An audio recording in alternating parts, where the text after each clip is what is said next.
Ladies and gentlemen, I want to read you an article. Durham alleges cyber analysts exploited access to Trump White House server. Now, it talks about a server in the Oval Office or the executive branch. Sussman was indicted in September, and prosecutors said at the time that the cybersecurity researcher he was representing took advantage of access to an executive office's servers. But the charging document did not specify the government entity. So, somewhere in the executive office, in the executive branch, a server, or perhaps servers, executive branch offices servers, so plural, servers in the executive branch were accessed by people paid to obtain as much information as possible on Trump, people paid by Madam Secretary. Now, the rebuttal.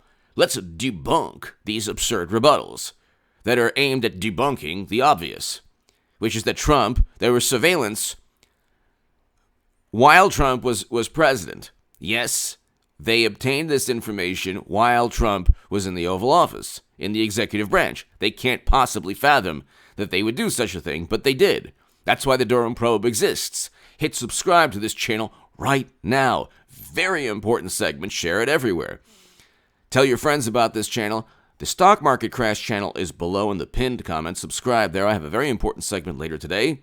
And my article in The Federalist is predicting everything that's taking place in terms of the stock market. We're seeing a slow motion crash. We're going to see, unfortunately, a devastating collapse in the market.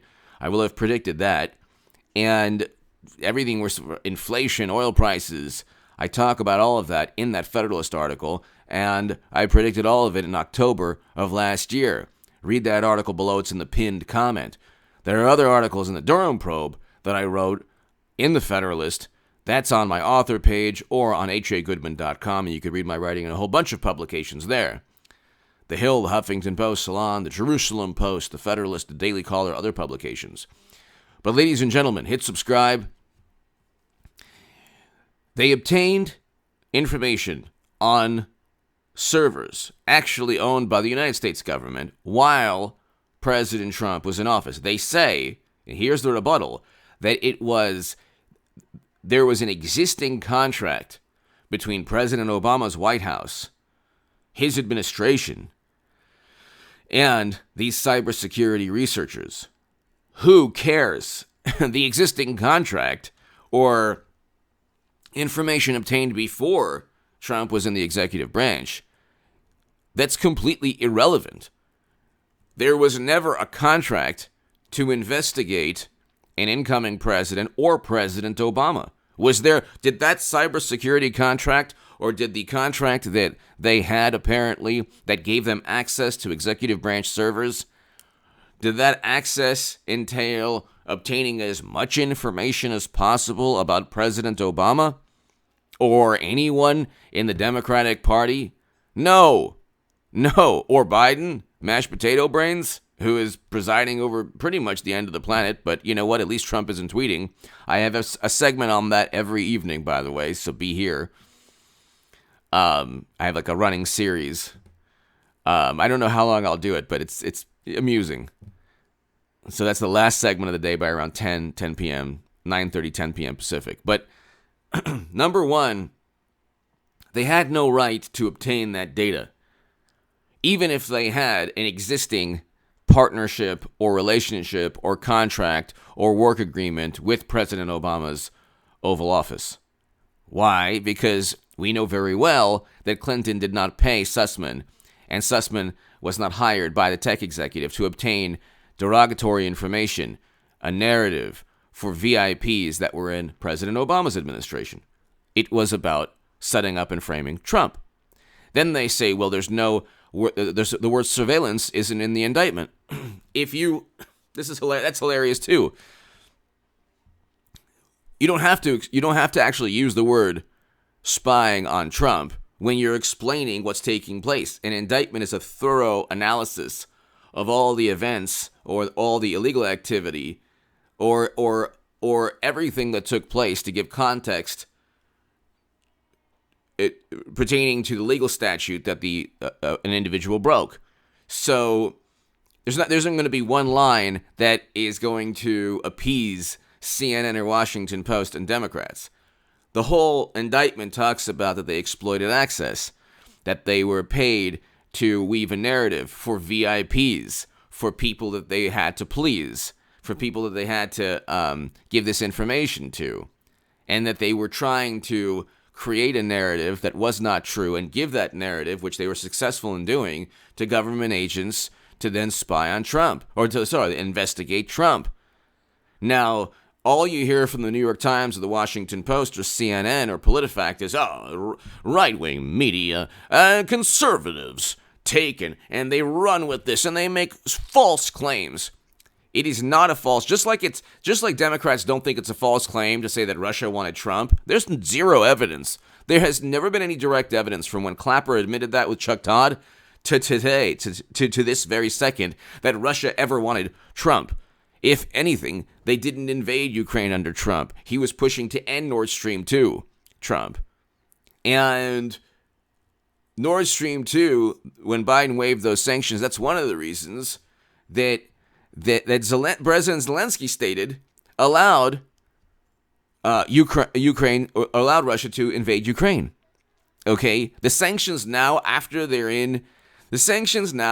Russia is actually in Ukraine and right near Kiev and about to, God forbid, take Kiev, that's not helping. Those sanctions should have taken place, like sanctioning Nord Stream 2, which Biden waived. And just when he waived it, well, obviously, inherent to waiving sanctions that already existed, should tell everybody that the sanctions existed under President Trump's administration. Okay, President Trump sent lethal aid. Then the absurd lie is that he withheld aid for them to investigate Biden. President Zelensky himself stated that never happened. Okay, President Zelensky himself stated that he was never pressured by Trump. But again, you have this media, they've convinced themselves of things. That's what the Durham probe is about. It's actually, the Durham probe is the greatest fact check of all.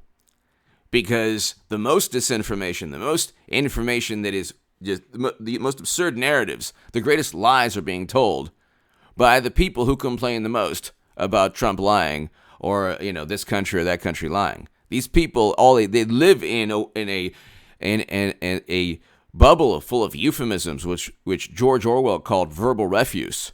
They've turned democracy into a euphemism. They say, well, Ukraine is fighting for democracy.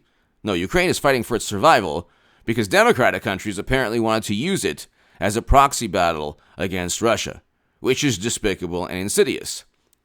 There should have been some negotiated deal prior to Putin invading, but Biden had no interest in a negotiated deal. All he wanted to do was say, "Oh, well, they're on the border; they're about to invade." It's like, well, okay, so you don't want to prevent that because Zelensky asked to join NATO. And you said no. So don't you think you have some obligation, Biden and NATO, to prevent millions being displaced, tens of thousands losing their lives, over 13,000 now? But they didn't want a negotiated deal. They wanted the belief that one day Ukraine could be part of NATO, which eventually led to Russia invading Ukraine, and that was all for democracy. But democracy has nothing to do with the Democratic Party's political ambitions or the United States national security. The Democrats don't even have a functioning primary, so they have no right to talk about democracy. They cheated Bernie Sanders and blamed Russia. They blame Russia for everything, gas prices. It's pretty obvious that so the Durham probe is a gigantic fact check. And then you have the fact that in 2017, meetings with the Central Intelligence Agency took place. A meeting, assessment. And they said, well, you don't know if data obtained was the data obtained after 2017. Well, who cares? Why is that relevant? You're still in a meeting with a government with a clandestine intel agency while Trump is president, during his presidency, giving information obtained about him. Whether it was obtained before he was in office or after, how is that not unethical and illegal?